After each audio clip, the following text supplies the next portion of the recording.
یہ ایجوکیشن سال دوم کی کلاس ہے۔ تو عزیز طلبہ، گزشتہ لیکچرز میں ہم نے مسلم مفکرین تعلیم جو ہیں اس کے بارے میں بات کی ہے۔ تو آج ہم جو برصغیر میں چونکہ ہمارا ٹاپک جو ہے برصغیر میں مسلمانوں کی تعلیم کے بارے میں ہے، تو ہم آج 3-4 جو مختلف موضوعات ہیں اس پہ بات کریں گے، جیسے کہ مکتب، مدرسہ اور جامعہ۔ تو جو بھی بات کی جائے گی وہ برصغیر پاک و ہند کے ریلیٹڈ ہی ہوگی۔ تو یہ آپ اس کو یہ نہ سمجھ لیجئے گا کہ جب ہم چند ایک ڈیفینیشن جو ہے آپ کے سامنے پیش کریں تو آپ اس کو بے شک آج کے جو مدارس ہیں، آج کے جو مکاتب ہیں، یونیورسٹیز ہیں، اس سے کمپیئر ضرور کریں، لیکن یہ خیال نہ کریں کہ آج کے مدارس کی ہم بات کر رہے ہیں۔ ہم جو بات کریں گے وہ برصغیر پاک و ہند جو وقت گزرا ہے، محمد بن قاسم 712 میں برصغیر میں آئے، سندھ کو فتح کیا، تو اس کے بعد جو مسلم جو حکمران گزرے ہیں، مغل بادشاہ گزرے ہیں، ان کے دور کی جو ہے وہ بات ہوگی۔ اور ساتھ ہی ہم جو بات کریں گے وہ اس کے ریلیٹڈ جو حضور صلی اللہ علیہ وسلم کے دور کی بات ہے، خلفائے راشدین، اور اس سے پہلے کی جو بات ہے وہ بھی ہم اس سے ریلیٹ کریں گے۔ تو عزیز طلبہ، آپ جانتے ہیں کہ اللہ تعالیٰ نے حضرت آدم علیہ السلام کو اس دنیا میں بھیجا اور ان کو 2 قسم کے علوم جو ہیں وہ عطا فرمائے۔ پہلا علم حضرت آدم علیہ السلام کو جو بتایا گیا، سکھایا گیا، وہ سائنسی علم تھا، جو اللہ تعالیٰ نے سب سے پہلے حضرت آدم علیہ السلام کو بتایا کہ آپ نے کس طریقے سے اس دنیا میں رہنا ہے، اس کی معلومات دی، ہر چیز کا علم جو ہے وہ دیا۔ اور دوسرا علم جو حضرت آدم علیہ السلام کو بتایا گیا وہ ایسا علم تھا کہ جو آپ کو وحی کے ذریعے جو ہے وہ دیا گیا۔ تو جیسے جیسے انسانوں کی تعداد بڑھتی گئی، معاشرہ جو ہے وہ بڑھتا چلا گیا، تو انسانوں کی تعداد بڑھنے سے، معاشرہ بڑھنے سے اس میں کچھ مسائل پیدا ہوئے، بگاڑ پیدا ہوا۔ تو اس بگاڑ کو کم کرنے کے لیے، اس بگاڑ کو ختم کرنے کے لیے اور معاشرے کی اصلاح کے لیے اللہ تعالیٰ نے اپنے پیغمبروں کا سلسلہ جو ہے وہ شروع کیا، پیغمبر بھیجے جو معاشرے کی بہتری کے لیے کام جو ہے وہ کرتے تھے۔ تو یہ سلسلہ جاری رہا، علوم جو ہیں وہ سینہ بسینہ والدین سے بچوں تک پہنچتے چلے گئے، اور الٹیمیٹلی حضرت محمد صلی اللہ علیہ وسلم جو ہے وہ اس دنیا میں تشریف لائے۔ آپ صلی اللہ علیہ وسلم آخری نبی ہیں، اور آپ کے بعد نبوت کا یہ سلسلہ جو ہے یہ ختم ہو گیا ہے۔ تو حضور صلی اللہ علیہ وسلم نے ایک بہت جامع قسم کا نظام تعلیم جو ہے وہ دیا۔ تو ہم دیکھتے ہیں کہ حضور صلی اللہ علیہ وسلم کے اس نظام تعلیم کے بدولت مساجد میں ہی مکاتب کی تعداد بڑھتی چلی گئی، مدارس جو ہے وہ قائم ہوتے چلے گئے، اور ہم یہ کہہ سکتے ہیں کہ حضور صلی اللہ علیہ وسلم کے 23 سالہ جو دور ہے، 23 سالہ سے مراد یہ ہے کہ حضور صلی اللہ علیہ وسلم کو 40 سال کی عمر میں نبوت جو ہے وہ ملی۔ تو ویسے تو آپ جو ہے وہ پیدائشی نبی ہیں، لیکن ظاہری جو نبوت آپ کو ملی وہ 40 سال کی عمر میں ملی، اور 40 سال سے لے کر 63 سال کی عمر تک حضور صلی اللہ علیہ وسلم نے 23 سال میں جو ایک تعلیمی انقلاب پیدا کیا، اور کہا جاتا ہے کہ اس انقلاب کی بدولت جو ہے وہ آدھے سے زیادہ عرب جو ہے وہ خواندہ ہو گیا۔ تو عزیز طلبہ، ہم بات کر رہے ہیں مکتب و مدرسہ کے بارے میں۔ تو حضور صلی اللہ علیہ وسلم نے تعلیم کا سلسلہ جو ہے وہ شروع کیا۔ تو جب ہم یہ تعلیم کی بات کرتے ہیں، علم کی بات کرتے ہیں، تو ہمیں پتہ چلتا ہے کہ اللہ تعالیٰ نے اس کو کس قدر اہمیت دی ہے، اور پہلی وحی جو رسول پاک صلی اللہ علیہ وسلم پر اتری اس میں تعلیم کی اہمیت کا ذکر جو ہے وہ کیا گیا ہے۔ تو رسول پاک صلی اللہ علیہ وسلم نے حضرت ارقم مکہ مکرمہ میں حضرت ارقم کے گھر سے تعلیم کا سلسلہ جو ہے وہ شروع کیا۔ تو شروع میں جو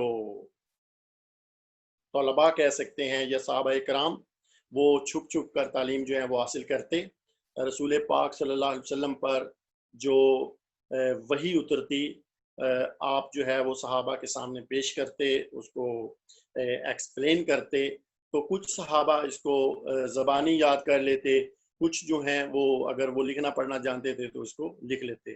تو یہ سلسلہ جو ہے یہ جاری رہا، اور اس کے بعد رسول پاک صلی اللہ علیہ وسلم جو ہے وہ مدینہ منورہ جو ہے وہ تشریف لے گئے۔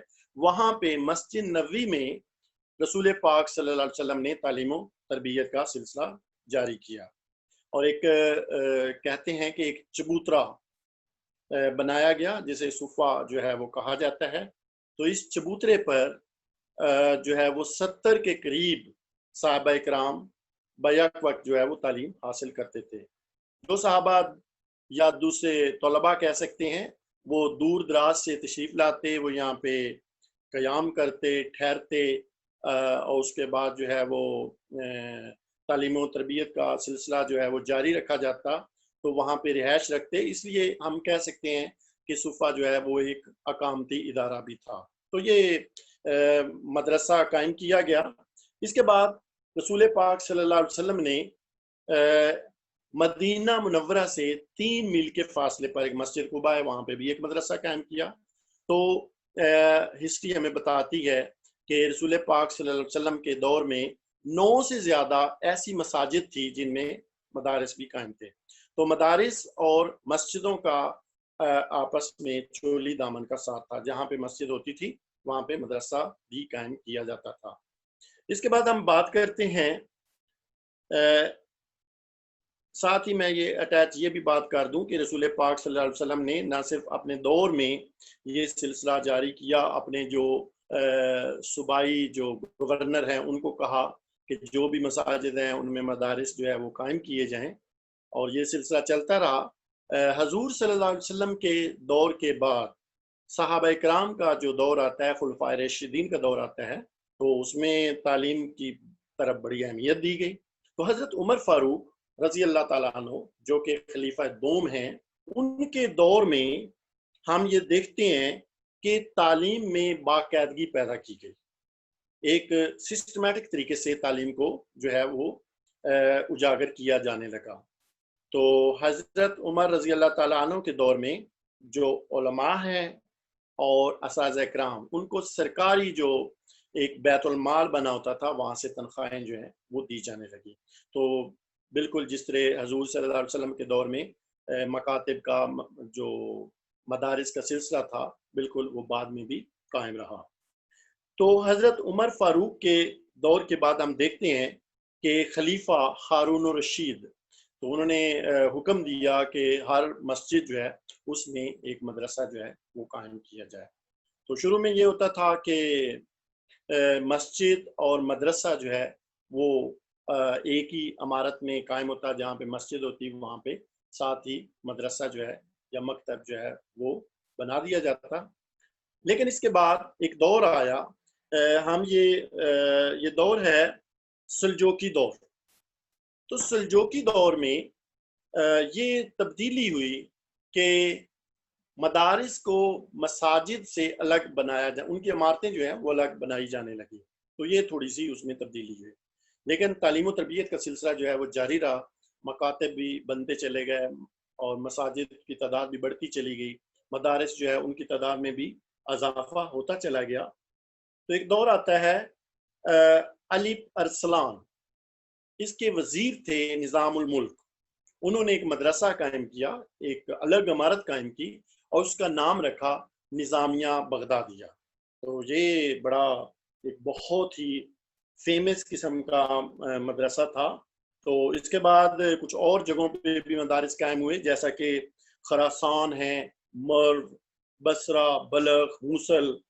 تو ان مدارس میں جو ہے وہ تعلیم و تربیت کا سلسلہ جاری کیا جاتا، اور اس کی سب سے بہترین خصوصیت یہ تھی کہ اساتذہ کرام کا تقرر بادشاہ وقت یا حکمران جو ہے وہ کرتا تھا۔ تو یہ بڑی بات ہے کہ مدارس یا تعلیم کی طرف اتنی توجہ دی جائے کہ بادشاہ وقت یا رولر جو ہے وہ خود اساتذہ کرام کا نہ صرف احترام کرے بلکہ ان کا تقرر کرے، ان کو عزت دے، ان کو مراد دے، اور ان کے مرتبے مقام کے لیے کام کرے۔ تو یہ جو مدرسہ میں نے آپ کے سامنے جو ہے وہ انٹروڈیوس کروایا ہے، وہ اس میں بڑے نامی گرامی جو ماہر تعلیم ہیں وہ بھی پڑھتے رہے، جیسا کہ امام غزالی رحمۃ اللہ علیہ، انہوں نے وہاں پہ تعلیم حاصل کی اور اس کے صدر مدرس بھی رہے۔ اس کے بعد سعدی شیرازی کے بارے میں کہا جاتا ہے کہ انہوں نے بھی وہاں پہ تعلیم جو ہے وہ حاصل کی۔ تو عزیز طلبہ، اب ہم بات کرتے ہیں یونیورسٹیز کے بارے میں، یا جن کو قدیم زمانے میں جو ہے وہ جامعات کہا جاتا تھا۔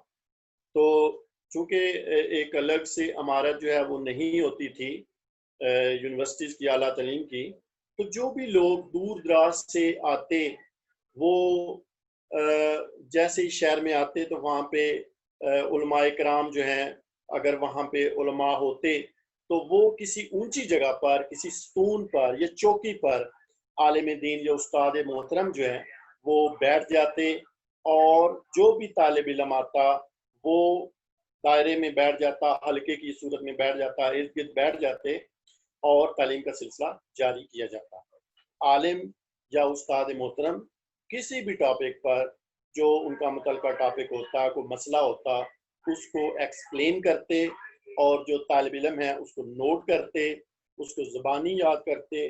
سوال و جواب کی عام اجازت تھی، اس میں عمر کی کوئی قید نہیں تھی کہ یہ کم عمر کے آنے چاہیے یا بڑی عمر کے نہیں آ سکتے یا ان کو ہی آنا چاہیے۔ تو جو بھی وہاں پہ آ جاتا تو وہاں پہ وہ بیٹھ کر تعلیم کا سلسلہ جاری رکھ سکتا تھا، اور اس کو اس وقت کہا جاتا تھا حلقہ۔ تو حلقے کی شکل میں وہاں پہ تعلیم جو ہے وہ حاصل کی جاتی۔ تو عزیز طلبہ، جامعات یا اعلیٰ تعلیم کا یہ سلسلہ جو ہے وہ جاری تھا۔ تو اس کے علاوہ دیگر علماء کرام اور اساتذہ کرام جو ہیں وہ اپنے اپنے طور پر اپنے گھروں میں، مدارس میں، مساجد میں، جامعات میں تعلیم جو ہے وہ دیتے تھے۔ اب 3 ٹرمز جو ہیں عزیز طلبہ، 3 ٹرمز، 3 جو ٹاپک میں نے ان کا آپ کو پس منظر بتایا ہے یا ان کی ہسٹری بتائی ہے، تو اب ہم ان کے جو میننگ ہیں اس کے بارے میں بات کریں گے۔ لفظی معنی کیا ہے اور اس کو اصطلاحی معنوں میں کیا کہتے ہیں۔ مکتب، مکتب جو ہے وہ عربی زبان کا لفظ ہے۔ اس کے معنی ہے لکھنے کی جگہ یا لکھنے کی میز۔ تو اس کے معنی درس بھی ہیں۔ تو یہ جو مکتب ہے یہ ابتدائی تعلیم کے جو ایک اسکول قائم کیے جاتے یا کوئی جگہ بنائی جاتی یا وہاں پہ اگر ابتدائی تعلیم دی جاتی تو اس کو مکتب جو ہے وہ کہا جاتا ہے۔ تو مکاتب جو ہیں وہ عمومی مسجدوں میں بنائے جاتے ہیں۔ اس کے بعد لفظ ہے مدارس۔ تو مدارس جیسا کہ نظر آ رہا ہے کہ مدارس جو ہے وہ مدرسہ کی جمع ہے، تو مدارس زیادہ اور مدرسہ ایک۔ تو مدرسہ درس دینے کی جگہ، تو سبق پڑھنے کی جگہ۔ تو جو طلباء مکتب کی تعلیم سے فارغ التحصیل ہوتے ان کو مدارس میں باقاعدہ تو آپ نہیں کہہ سکتے ان کو داخل کیا جاتا، دوسرے لفظوں میں آپ کہہ سکتے ہیں کہ وہ مکتب کے بعد مدرسہ کی تعلیم جو ہے وہ حاصل کرتے۔ تو ایسے ادارے جو مکتب کے بعد تعلیم دے سکتے تھے ان کو مدارس جو ہے وہ کہا جاتا تھا۔ تو یہ مدارس جو ہیں مختلف جگہوں پہ قائم ہوئے، اور جو استاد وہاں پہ پڑھاتے تھے ان کو مدرس کہا جاتا تھا۔ اب ہم بات کرتے ہیں جامعات، یونیورسٹیز۔ تو اعلیٰ درجے کی جو درسگاہیں تھیں ان کو جامعات جو ہے وہ کہا جاتا ہے۔ آج کل بھی آپ کو پتہ ہے کہ جامعہ کا لفظ یونیورسٹی کے لیے استعمال ہوتا ہے۔